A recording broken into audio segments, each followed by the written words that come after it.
అధికారులని మీరు ఒకసారి అయిపోయిన తర్వాత ఒకసారి పరిశీలించుకోమండి. మీరు చెప్పిన మాటలో 99% ఆనాటి ప్రభుత్వం ఐసీపీ ప్రభుత్వంలో మా తాలూకు అధ్యక్షుడు జరిగిన సమావేశంలో అవన్నీ కూడా ఇంప్లిమెంట్ చేశాం.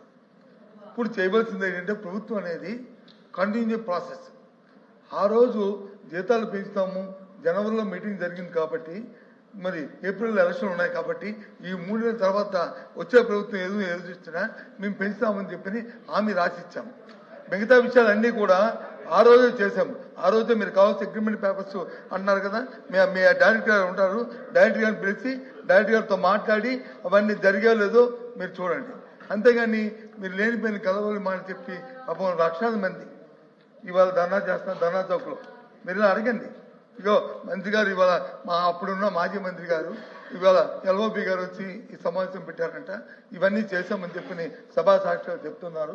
ఇది అబద్ధమా నిజమని అడగండి. అప్పుడు మీ అధికారులు అడగండి. కానీ దయచేసి అధ్యక్ష, మంత్రి గారు వచ్చి సభను తప్పుతో పట్టిస్తున్నారు.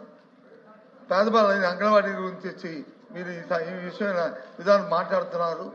వాళ్ళ కోసం వాళ్ళకి న్యాయం చేస్తారా చేయరు సూటిగా అడిగారు. ఏదైతే ఆ రోజు జరిగిన అగ్రిమెంట్ మీరు కొనసాగిస్తారా లేదా అని. లేదు మేము కొనసాగించాం, మా గవర్నమెంట్ పాలసీ ఇది, ఆ ప్రకారం ఇవి ఇంతే ఇస్తాము అని చెప్పండి, మేము ఒప్పుకుంటాం, వాళ్ళు తెలుస్తుంది.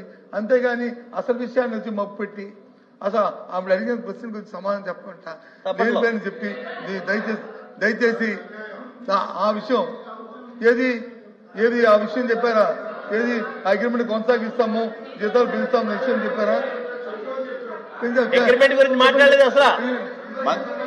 మంత్రి గారు అగ్రిమెంట్ లేదని చెప్తున్నారు.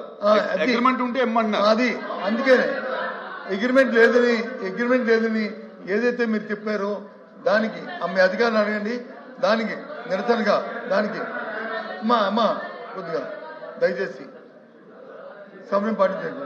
దయచేసి ఏదైతే పేద అంగన్వాడీకి మీరు వచ్చి అగ్రిమెంటే